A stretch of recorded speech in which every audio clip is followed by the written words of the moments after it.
Happy Sunday morning, everybody. Hope you're doing well.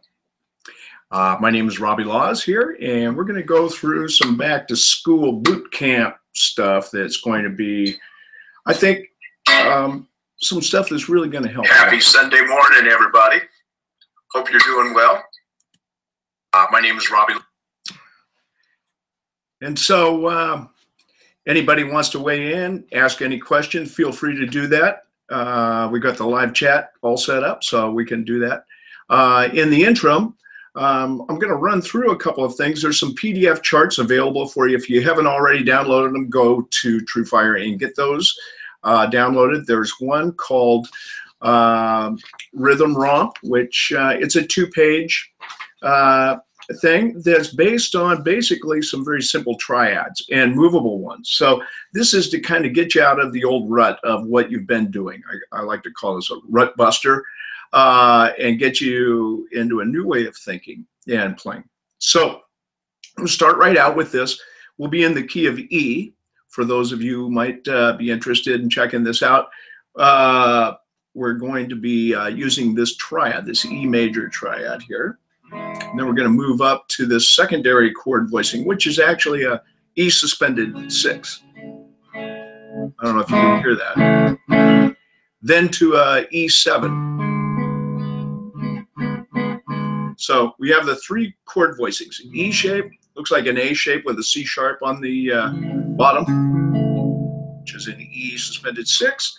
To this chord, looks kind of like a dislocated E chord, if you will, but here's your dominant 7 right here. There's the D, there's your G sharp, that's your major 3rd, and there's your 5B. Now, maybe a couple of weeks ago when I did the on-air broadcast live, I touched on this. I call them my B3 chords, and they can really sound that way. So you can move them all anywhere you want, really. They replicate all up and down the neck. But in this case, we'll be hanging out in E, and then we're going to move up. We're going to transfer those chord shapes right up to A and then into B. So this is just to get you moving, thinking in a little different way. So we'll start with this E, E suspended 6, E7, back down to the E6, and then E. Now we're going to move this up to A. So if you're familiar with that bar chord, which I'm certain you are, you remove the bar and just play the triad. So you have the 5 and the root and the major 3rd right there. And then for that suspended 6, your bar right there at the 7th fret. And then you have that 6 right there on the 9th fret. Then we're going to come up to 10, 11, and 9 on the A, the D, and the G strings. All right. Same thing for B. We're going to move it up to B. We'll be at the 9th fret with the 5th and the root. Major 3rd will be at the 8th fret. Then we'll move up to the 9 and then 11th fret on the A through B. Then up to the 12th, 13th, and 11th frets for the dominant 7. So I'll just put this in kind of a swing feel. I'll play it through. You're welcome to join me if you want. A little something like this.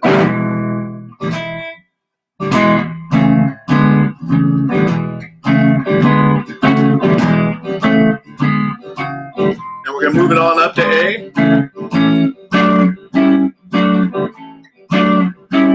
Back on down to E. Here comes B,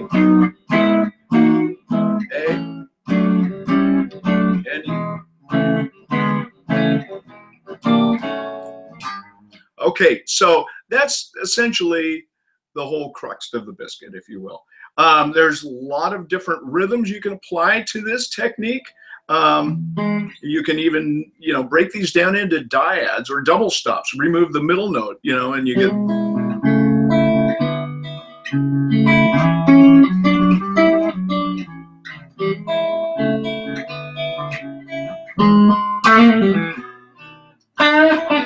So they're real valuable moves. Now, just as I was saying a couple weeks ago, talking about how these invert up and down the neck. Here's the E position. We're moving from E major to E suspended 6. up to the E7 chord.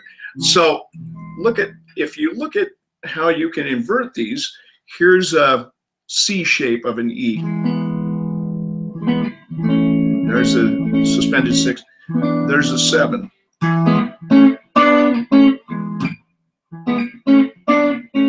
And then the A.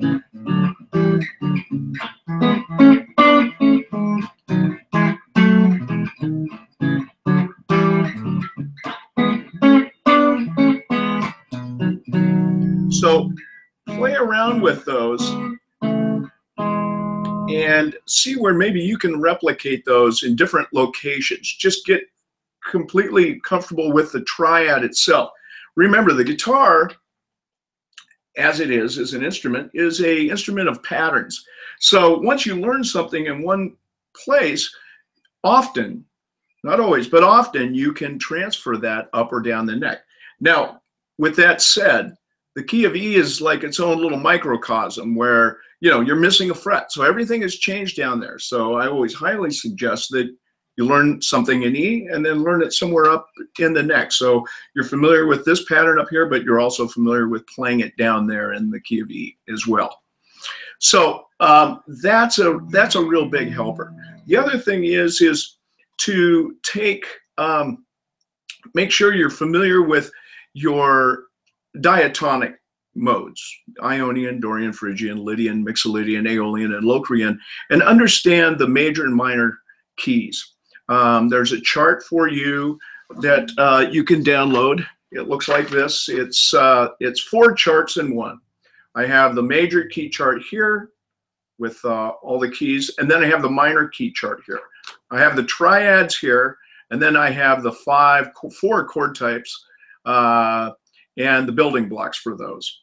So get comfortable with that, especially for you folks who are really into composition, writing, whether it's studying or just, you know, you're a songwriter and you want more tools in your tool belt. So this is a real good place to begin, to understand, first of all, get your triads down, then understand how chords work.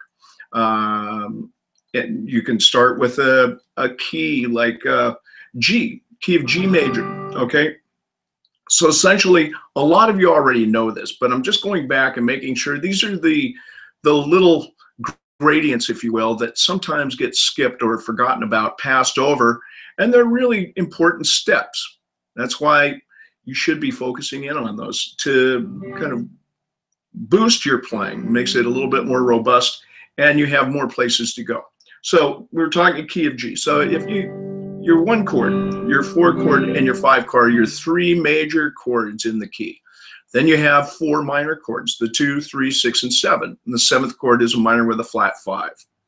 So if we're in the key of G, there's F sharp minor 7 flat 5, and then G major. Okay, so the 1 chord is G major, the 2 is A minor, the 3 is B minor, the 4 is C, 5 is D, and then we're up to the E minor, and then the F sharp minor with a flat 5 to the 1 again. So you can move around in there and creating chord progressions. What if I started at the 6th degree of the scale, which is E minor? I play it like this. You know, you probably know that one. Also, the cage sequence is a very good thing to learn and understand. It was created during the era of the lute, before there was such a thing as a guitar, just to really get these chord shapes down and organize your fretboard. So here for E minor, we're going to come up here. We're going to use this A minor shape. We're going to bring it up here. Then we're going to go 4 steps up from that E minor, which will be A. From A, we'll go to D7 or D major 7, D7. Then from D7, we'll go to G, and then from G, we'll go to C, and C, we'll go to F, and F to B. So we're painting by numbers, if you will. This goes in a cycle of 4s. The intervals are in 4ths. So here's your chord progression.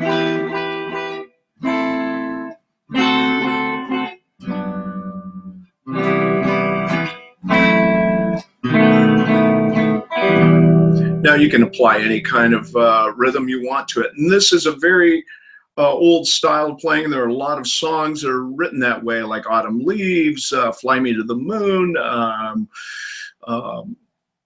just a ton of songs. So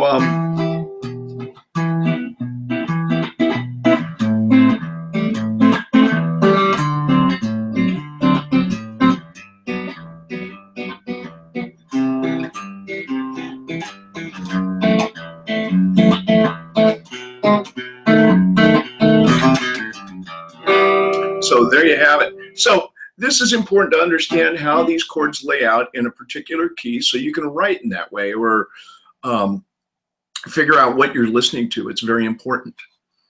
Okay, let me see. We have somebody weighing in here, and let's see.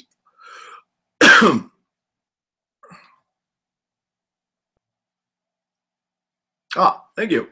Yeah, certainly. You can apply. The question was what I was just playing. I'm not sure which, but it sounded a little rock and roll esque, and that's fine. It depends on the application, the rhythmic application, and what you're doing with it. So, pardon me one moment.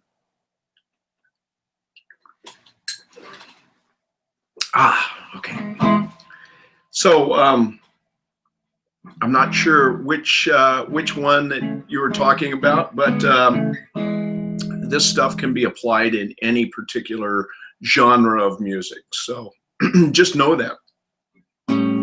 Here's another chart that I created, a chord shape with the corresponding scales. Now, I like to take the cage shapes and connect them with the pentatonic scale shapes.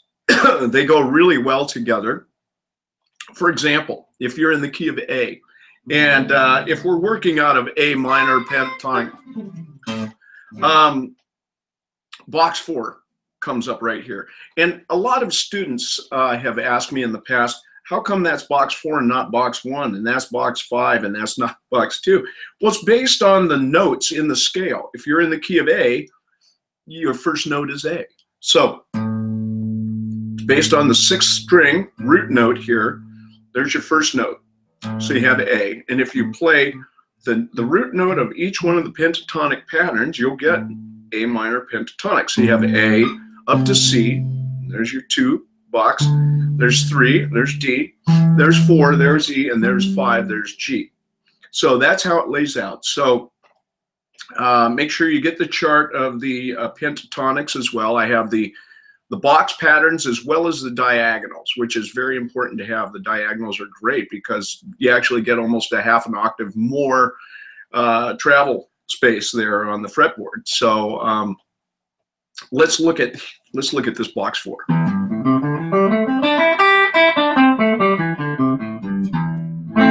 Okay, so out of that box 4, I know that I could take this A7 shape right here, and I can liken it to the arpeggio of this chord. So if I played this chord,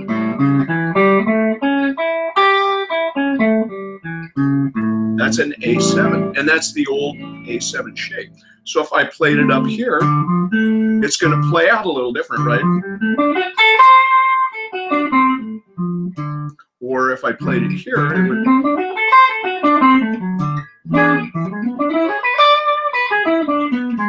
And yes, that means that wherever you move your chord shape, you have that underlying scale shape.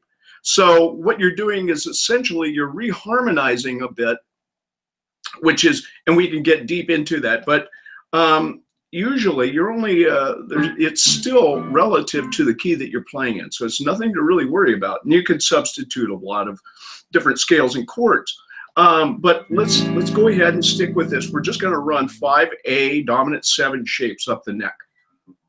Here's the first one. And like I say, in example 1, you'll see this one. Now, example 2 will be this shape. Now, this is based around a G major. There's A major with G shape.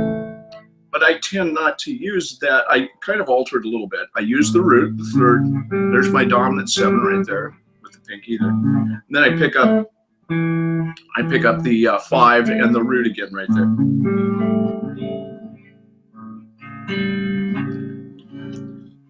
All right, the downloads, go to TrueFire and you get the downloads. And let me know if there's any problem getting those. And I'll make sure that we get those to you, okay? Okay, so here's the next shape. The G dominant 7 shape of A7. Now this is coming out of box 5, right? And here's the arpeggio of that first.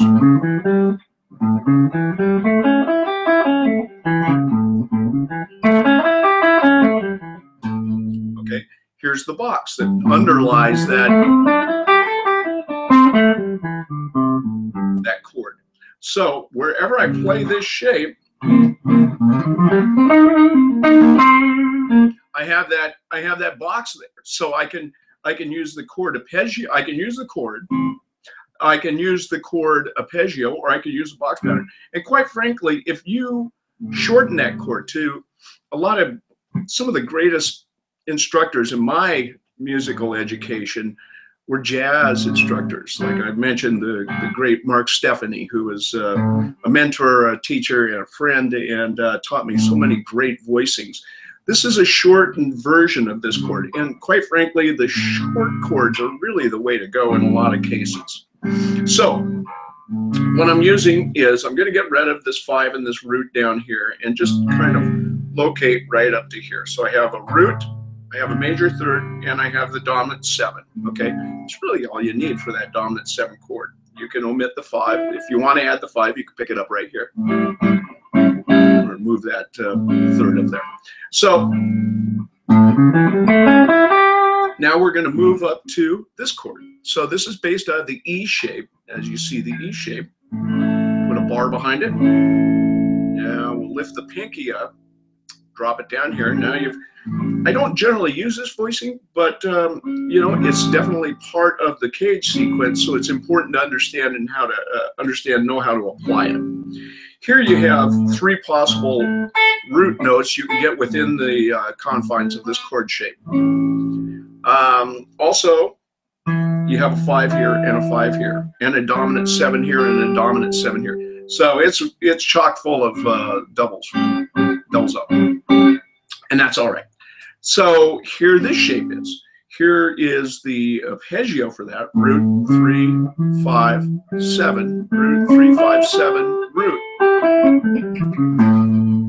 And then here is the box pattern for box 1 based on the root note of the chord. Okay, so you guys can't find the documents I'm seeing. Okay, if you can't get them today, you will be able to review this, and hopefully you can get your hands on the documents. And if you want, you can get hold of me through RobbieLawsMusic.com. Send me an email, let me know. I can send those to you, or just go to TrueFire. I'm pretty sure you're going to be able to find those charts, hopefully. I'm sorry you can't get them right now. I don't know what to say about that. So, well, we'll just plod along here. So, in this box pattern, there's a lot of things you can do. By adding the 4th, you create a suspension. So I have the root, the major third, the 4, the 5, the dominant 7.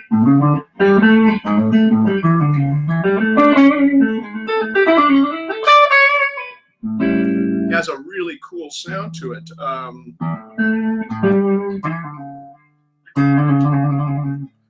Here's another A suspension.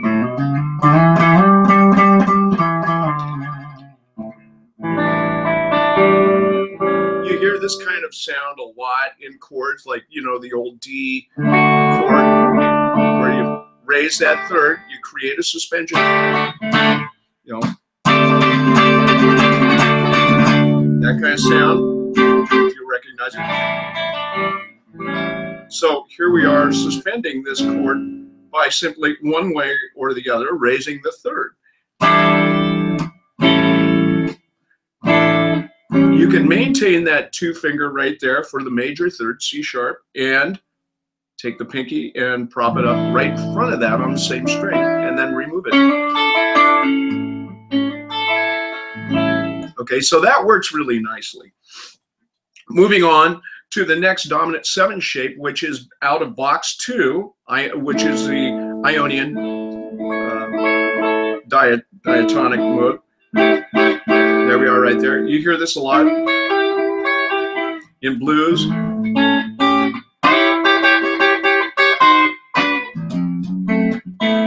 It creates tension and resolve. So this represents a 7. This represents a 4 with a slightly diminished sort of bent to it. So let's take a look at this box pattern. So here we come out of, here's the scale for it, or the arpeggio for it rather. It's a very simple, you can expand it down here. Almost hyperextended, well, that's exactly what it is, a hyperextended arpeggio. Essentially maintaining this box pattern, you would start here, and it's based out of this box pattern. Number 2, so moving on up to here, we're going to hit the C shape. Now, you got C shape here. If you were to play the C major shape, you're going to put a bar in front of it or behind it. So we're going to make it a dominant 7. So it's the old C7 shape, just moved up. This is a great voicing. It has a nice vintage sort of sound to it. I always like this chord. And there's plenty of inversions based around that chord. Here's the arpeggio of that.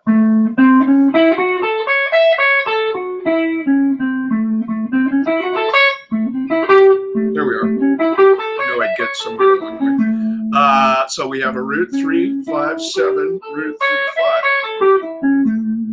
And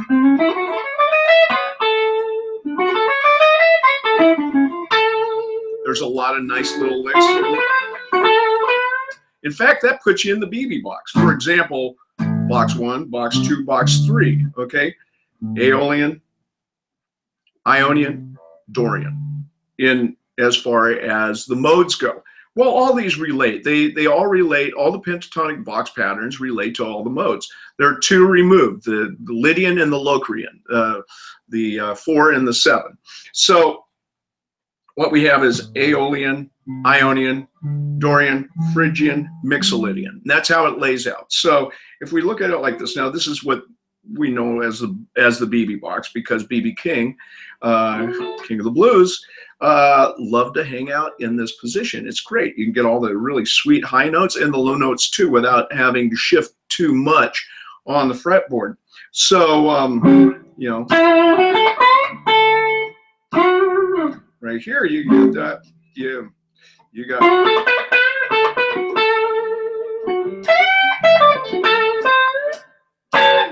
So there's some real nice moves in there.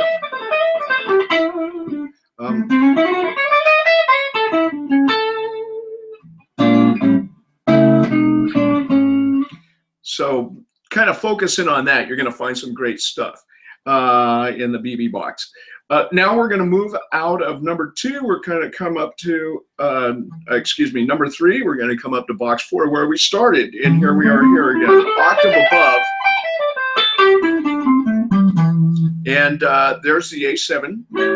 Here's the arpeggio. And the underlying box, that scale that plays with that.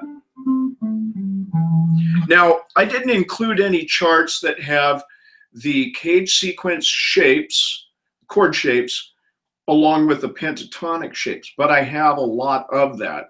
Well, actually, I take that back. I did. This one right here is the only one I really incorporated the 2 with. So I have the chord shape, the chord arpeggio, and the scale that goes with that. So that's something that can get you going. And again, it's going to bust you out of the rut and get you working in a kind of a new way, I think. Let me read a couple here. Let's see. Okay, yeah. So if you're not finding these charts, go to TrueFire site and click the Day 5 live event, then click on Learn More, and you'll find the downloadable material. So go to TrueFire, click on the Day 5 event, then click on Learn More, and you'll find the downloadable material. Okay? Hopefully that helps. Okay, so now I'm going to move on to a couple of things. One thing I'd like to go back to is I know a lot of you are great players, and so I don't want to kind of, you know, spend a lot of time working in some of the really basic stuff, but it's so important, and this comes back time and time again, that things have been overlooked in a lot of people's education of music and guitar. And so that's why I'm big on making sure that you've got all your parts in play. It's a very important aspect to becoming the full-rounded musician that you're aiming to be. And remember, we're all students of this fine instrument, so you know, we just keep going along, working on all the good information we can find.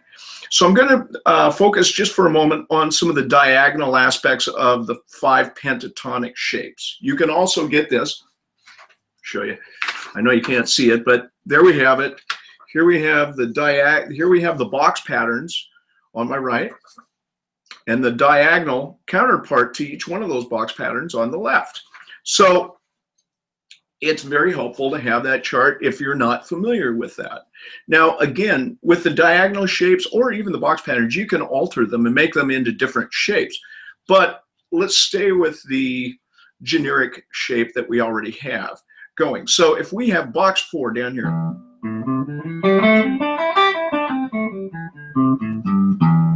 let's take a look at what that diagonal would entail. Now, this is how you come up with the shape. You want to keep the note sequence correct. So if you look at number 4, we start on E. Okay, that's the 4th note in the pentatonic scale. A, C, D, E. Okay, so E, then up to G is the 5. A, C, D. Then we're going to go to E. There's G again. There's A. There's C. There's D. There's E. There's G. There's A. There's C. There's D. You can incorporate a slide or not.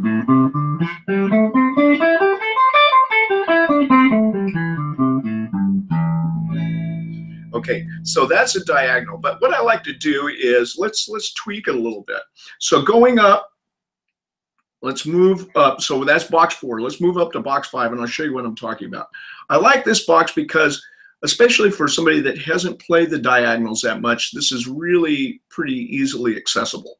So we're going to start here on the 5th note of A, which is G, and that's a dominant 7. And we're going to go G, A. Now this time we're going to bump up. So we're going to go 1, 2, 1, 2, 3.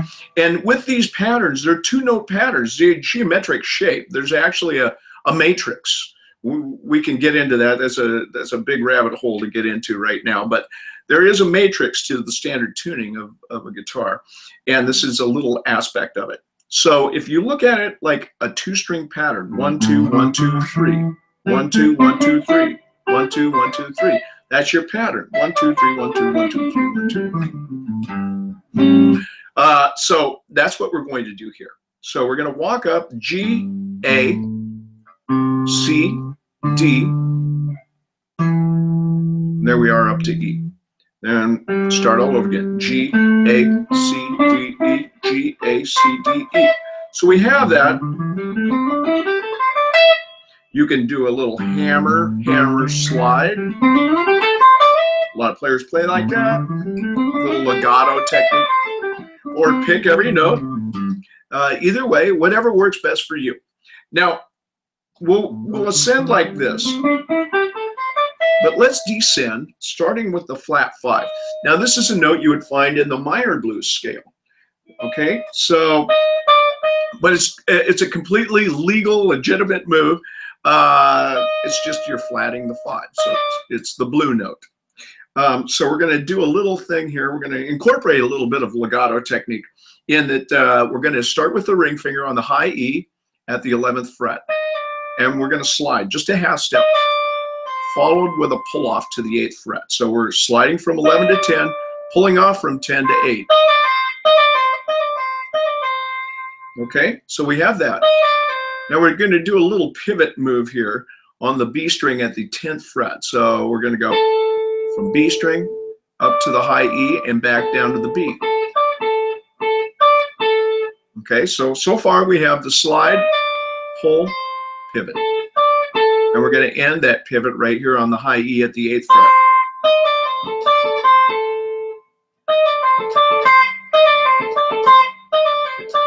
All right. Now we have one more move to finish up. We're dropping down to the B string at the 10th fret. And that's our root note. We're going to pull off from this note right here, A, to our dominant 7G, and we're going to finish up at our 5E. So it's a pull off from the 10 to the 8 with the ring finger to the index, and then to the G string right there at the 9th fret with the 2 finger. So there's a purpose for that, and the fingerings really make sense, and you'll see why. So ring finger, high E, 10th, 11th fret, slid to the 10th, pulled off to the 8th with the index, pivot with the ring. So I'm exaggerating my motion here, but just to kind of illustrate, you want to be able to move. And then as soon as you hit that, come back to the B string, lift the tension that you push down on the string, lift it up. That's some left hand muting. That's like using the mute pedal on a piano. And then we're going to finish off right there with a pull off from the 10th fret with the ring finger on the B string to the index finger at the 8th fret, and then the 2 finger on the G, 9th. Now we're going to shift down. So right where you finished, you just finished that lick, right? Okay, then we're going to shift. We ended with the 2 finger. We're going to start. We ended at the 9th fret with the 2 finger. We're going to start with the 3rd finger, ring finger, on the 8th fret. We're going to start all over again. Slide, pull. Remember?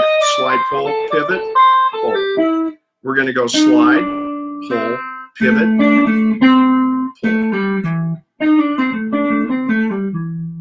Okay, so 8th fret, slid to 7, pull off to 5 on the G.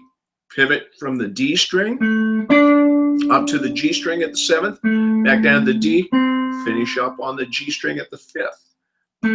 Drop down to the D string, pull off from the 7th to the 5. And we can end it with that E note right there on the 7th fret of the A string. Hopefully that makes sense. Okay, now just as we did here, we ended on the 6th fret. We're going to shift down a half step to finish it up. And we're going to slide from the 6th fret of the A string, which is our E flat. That's our flat 5. We're going to slide into the 4, D, pull off to C right there, minor 3rd. Index, so ring, sliding, pulling off to the index at the 3rd, pivoting on the low E at the 5th up to the A string at the 5th. Back down to the E string, hitting that note C right there on the A string at 3rd fret. Then a double pull, 5, 3, open, A, G, E. So,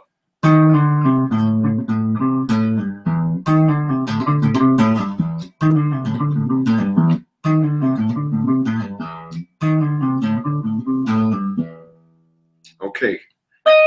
So let's play through this a couple of times, then I've got some questions I want to answer real quick here. Okay, so wow, half hour's already gone. I'm amazed. Okay, we're back up here, so let's walk up box 4. We're just ascended box 4. Now we're going to, or box 5, excuse me. So we're going to descend box 5 with a little alteration here on the 5. We're going to use the flat 5. Slide, pull, pivot. Pull.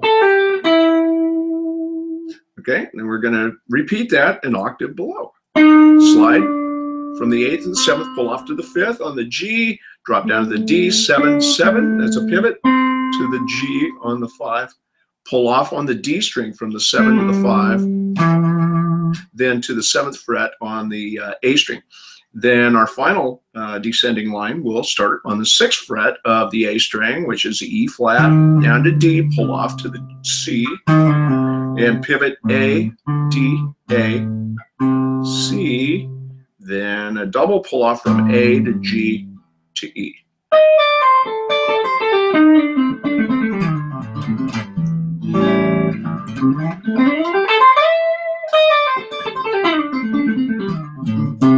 Now, one thing I like to use is a little bit of hybrid picking. That's with the pick and finger or fingers. This move here really plays out nicely when you can use, like, here's a pick, a pull, a pick, a slide, a pull, a pivot. And right here where you pivot, let's see my middle finger, my right hand, I can grab that. It's not necessarily giving me that note any quicker, but what it is doing is creating texture. With the pick hitting the string, it's sharp. With the finger, and I'm talking about the fleshy part, not the nail that much. I mean, you can get onto the nail. I can show you some of that as well. But using the fleshy part of the finger, it really gives a nice technique. There's a lot of players that use that to a very effective degree.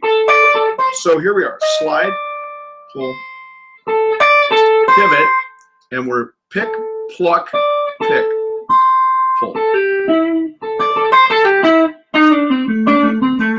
So let's just go. So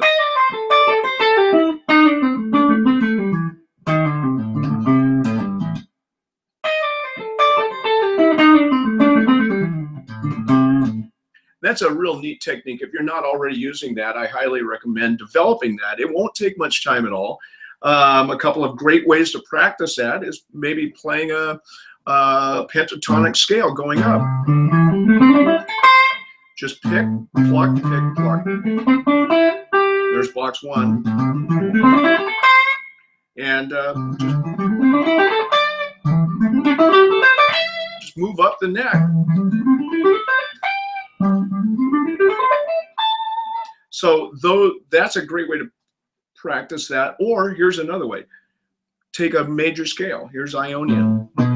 Pick, pluck, pick, pluck. Now, keep in mind, you want to watch your muting there. So highly recommend the palm just laying right there on the bridge, right on top of the strings, just where the strings come out. You're right there ready to mute if you need it. You can also employ some left hand muting as well. Okay, so let's get to some questions real quick. So let's see, rhythm romp is missing. Okay, it shouldn't be. If you check it again, it should be there, hopefully. Again, for those of you who haven't found any downloadable material, please go to TrueFire, the site, and then click on the 5-day live event. And then where it says learn more, click that. Then you should be able to access all the downloadable materials. Okay. Let's see. Oh, great. Yeah. Somebody from Phoenix is loving these sessions. This is great. Yeah, me too. It's a whole lot of fun. I get a lot out of it.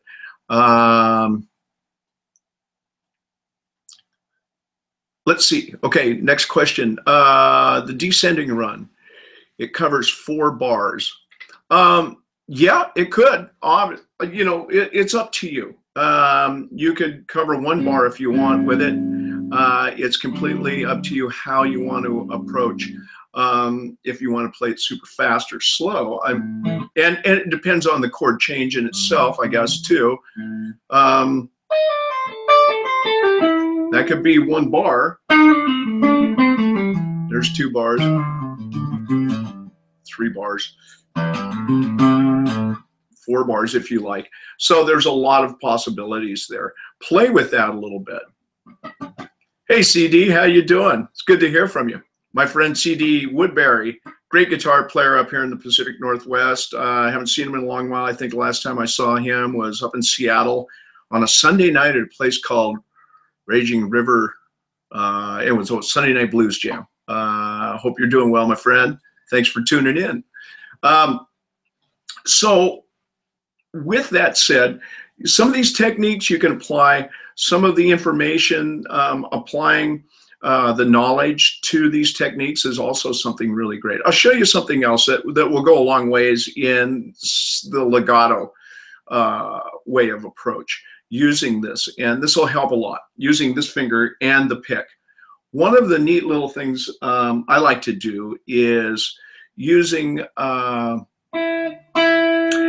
hammer and a pole and a little bit of economy picking. Now, economy picking is somewhere between alternate picking and sweep picking. But we're not gonna sweep. We're just gonna use it in 1 or 2 strings. So in this case, what we're gonna do is we'll start in box 1, and we're gonna start right here on the B string at the 5th fret. Your 5th, and that's E. We're going to start with a hammer on and just a downstroke. So you want to use index 3rd or index 4th, whatever is most convenient for you, really, honestly. All right, Dave from England, great to have you here. Thank you so much. I love England. I haven't been there for a good number of years, but I sure had a great time there. A little bit of it's a blur, but it was a lot of fun. So let's get back to the lick for a moment. So we'll start here on the B string, index finger with a downstroke, a hammer on to the 8th fret, either with the pinky or the ring. It's up to you. Then with an upstroke, we're going to hit the high E. Okay? Just those 3. Down, hammer, up.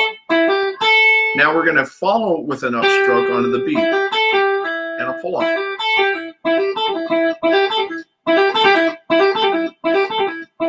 Very easy to pull off. Whoop. Then we're going to hit that note. Not the major 3rd. We're going to hit that. The 4th.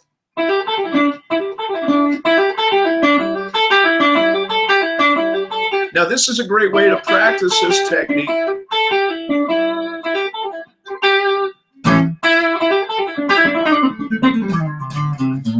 And that's using the hybrid style. So as I go to here, downstroke, hammer on, coming up to the high E with an upstroke on the root, and an upstroke on that B string, and hitting that dominant 7 G note, pulling back off to the 5. Now here's where it gets fun. You can go here, which was my initial lick I was showing you, and stop with a downstroke.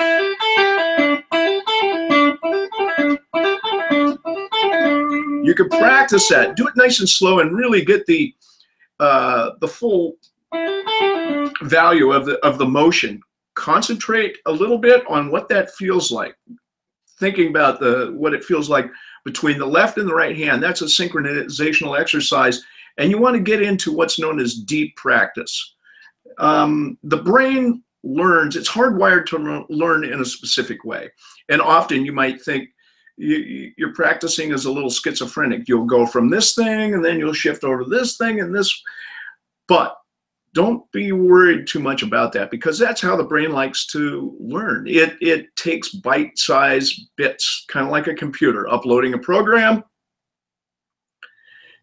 organizing it, getting it all set up, creating neural pathways, then it's ready to implement that information. So it takes a moment to do that. So you want to take time. It's important. Rushing through things like this will only stumble it'll stymie your learning curve there. So you want to slow it down and just take your time with this kind of stuff. All the great players, I'm telling you, that's exactly how they got to the place where they are, is by taking their time and developing it and playing unbelievably slow, to the point of insanity almost. but sometimes that's what it takes. Okay, so here we are. Now I'm going to alter this. That was my first little example of this technique. But what we're going to do is we're going to change this note to this note, the flat 5 again. Okay? Same picking direction. Down, hammer, up, up, pull, down. Down, hammer, up, up, pull, down.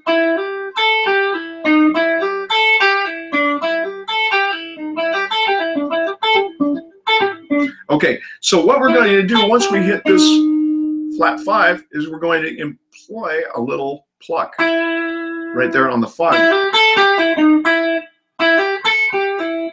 Down, pluck, down. So that pluck actually works as an upstroke, right? And now we're going to go, we're going to use that like we did slide pull, but we're going to do a double pull from the 8th fret of the pinky to the 7th fret to the 5th fret, index. And then a pivot. So that's the lick.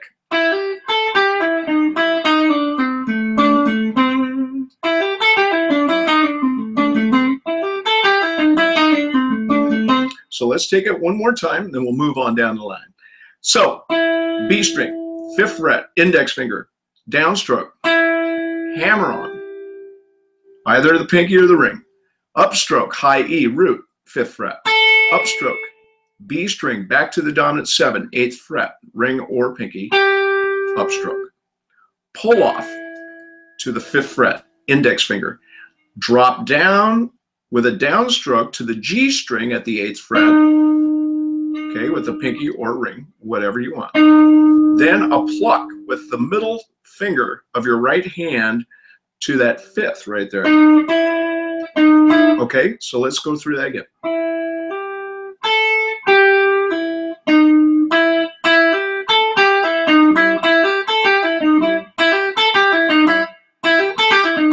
Okay, now we're going to use that double pull pivot move, and we're going to employ that pluck again right there. This time it'll be on the 4th note on D, and we're going to do it twice. Pick, pluck, pick, pluck. Thought I heard a limerick that had that in. Okay. Anyhow, so we're going from root up to the 4 and root back down here to the minor 3rd. Just a nice little pivot. So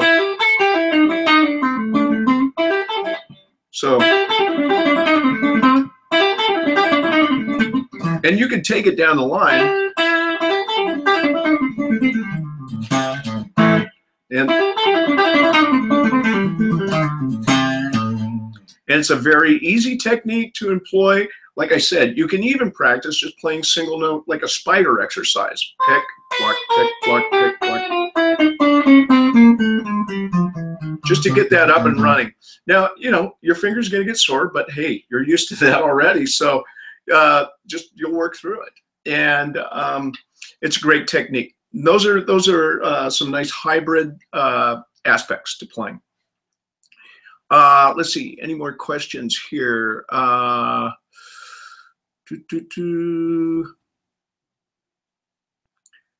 Okay, I think you guys are starting to get some of the downloadable stuff. That's great. I'm glad to hear that.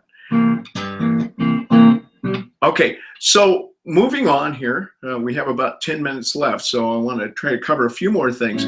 I'm going to pull out a secret weapon. I haven't shown this to too many people, and I'm probably not the only person that has discovered this or created this, but I'm going to share it with you folks.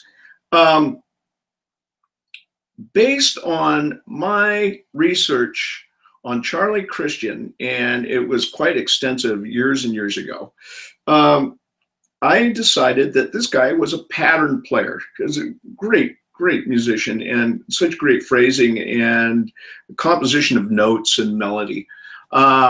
Led me to believe that he was a pattern player. And so, painstakingly, laboriously, digging into his licks, I started to realize there are some patterns that he was using and applying. There were a few of them. So I didn't want to completely copy what he was doing, but I wanted to be able to do what he was doing. So I created my own patterns. I have the X, the Y, and the Z boxes, okay? I'm going to show you the X box today. Sounds a little weird, but I'll show you how to apply that. And often this is best used in a dominant 7 chord progression or a major chord progression. I can expand on this, and I probably will be doing a course on my X, Y, and Z boxes at some point, and so we'll actually bust them open, and I'll share that with you. But right now, essentially the X box, I'm going to apply it over the A, okay?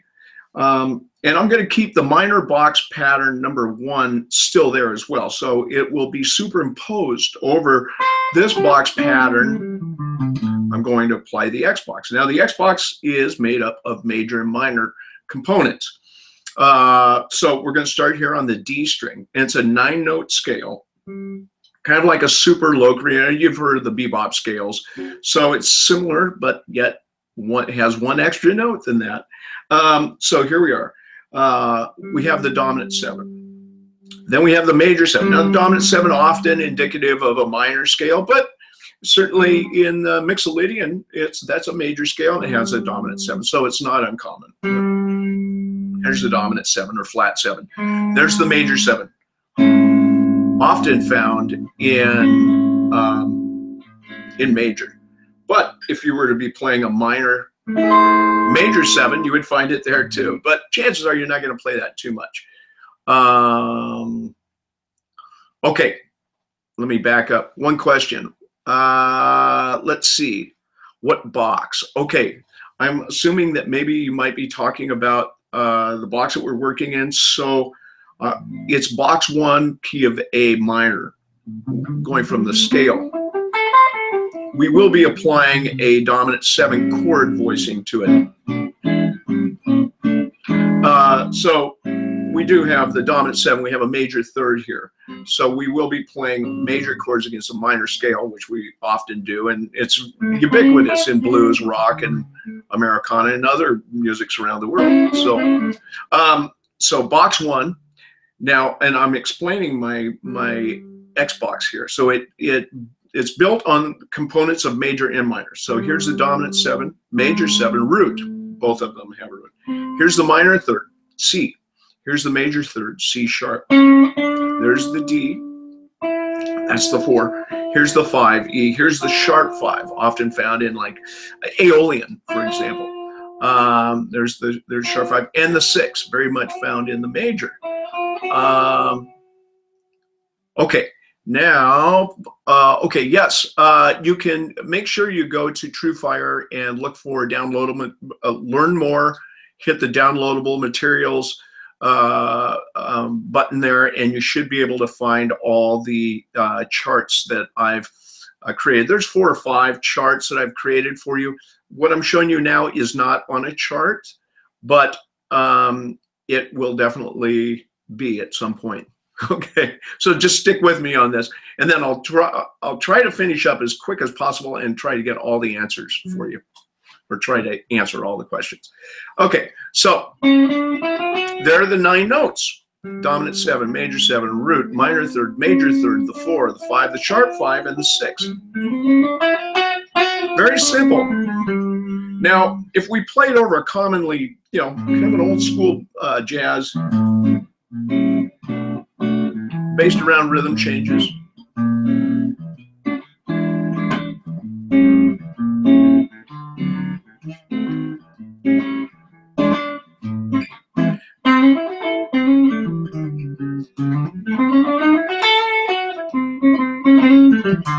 Now, this box pattern will give you, first of all, you're going to have more chromaticism in your playing. But look at this. Let's take a look at this box. If you go like this, first of all, let's grab the root. A. There's the major 3rd, C sharp. There's the 5. There you have a major triad. Now, if you keep the major third as your nexus and invert this, there's your dominant 7, major third, and your 6. What is that? That's an A13. Beautiful chord. Now, and then, of course, you have an A7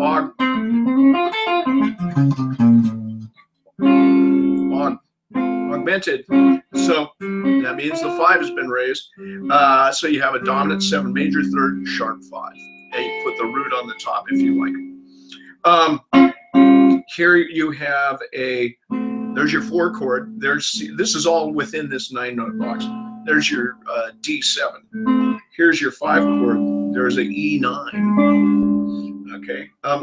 So you're getting the idea. You could play chord voicings through this as well, but also, now, if you have a looper, record yourself playing something, maybe like this. Now, for rhythm. Now, unfortunately, I didn't hook up a looper, so I'm just going live here with this. So here's an A7 chord. You can play it like this, you can play it like this, however you like to play it. Raise the root. Now you're going to get a B flat diminished 7. Okay, everything just took a half step back with the root. Then we're going up to the B minor 7 to an E7. Now that is that's based off of rhythm changes. It's an old. There's so many alterations of that progression. It's incredible. But this is one of my favorites.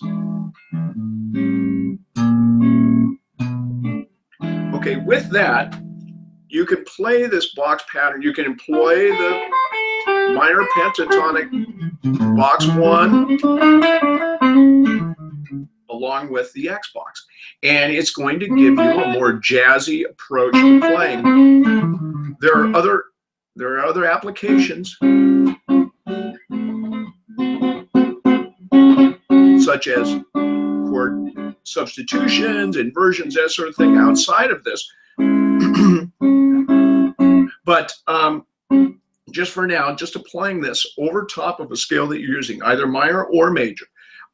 If you were playing straight up minor along the Watchtower chord changes, or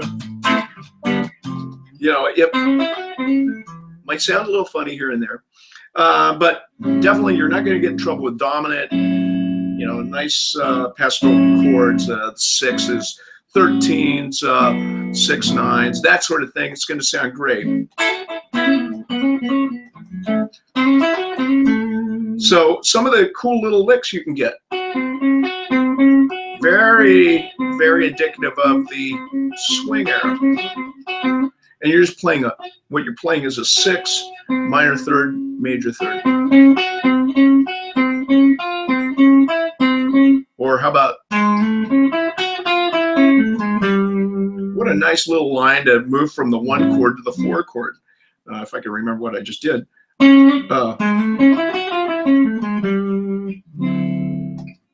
That could play over an augmented chord. You raise that 5. That's another nice one. So many possibilities that you can get out of that. So I've got to stop right there because we're running out of time. All right, Jeff Sheets, great guy, Mr. TrueFire himself, just weighed in and told you, and here's what he said. He said, check out Robbie's course on sale at TrueFire. Thank you, Jeff. That would be 30 Pentatonic blues licks you must know. There's a lot that went into that course. I think you would find that it's just the tip of the iceberg, the licks, because it gets into all the shapes. There's diagonal along with the box patterns. There's techniques, legato techniques, hybrid picking techniques. I've got I think there's probably 8 default licks per box. So just showing you the ins and outs. And I use a little bit of Robin Ford, a little bit of Jimi Hendrix, a little George Benson, B.B. King, of course, a lot of my own stuff as well. So it's all blended in. If you're having trouble finding the material for this, then go to TrueFire and look for Day 5, Back to School Boot Camp. Look for downloadable materials. Hit that, read more. You'll find the button. You'll get the material. and I think you'll be good. I want to thank you guys for tuning in. You've hung in there the whole time. I didn't lose too many people either. That's fantastic. You guys all said some very nice things. I really thank you so much. Thank you, Jeff, so much. I look forward to seeing you guys really soon. Yeah, okay. Also, if you guys can read the chat box here, Jeff has posted the directions to download the material. So hopefully that'll help you a lot. Thank you very much. Good. Okay, I look forward to seeing you guys soon. I hope you have a wonderful Sunday. I love Brazil, by the way. Best soccer in the world. I'm off to go play a winery and then a jam later. So if you're not doing anything, I'll be jamming. I hope you guys have some fun. Take care. CD, you take care. Thank you so much. See you guys soon. Bye-bye.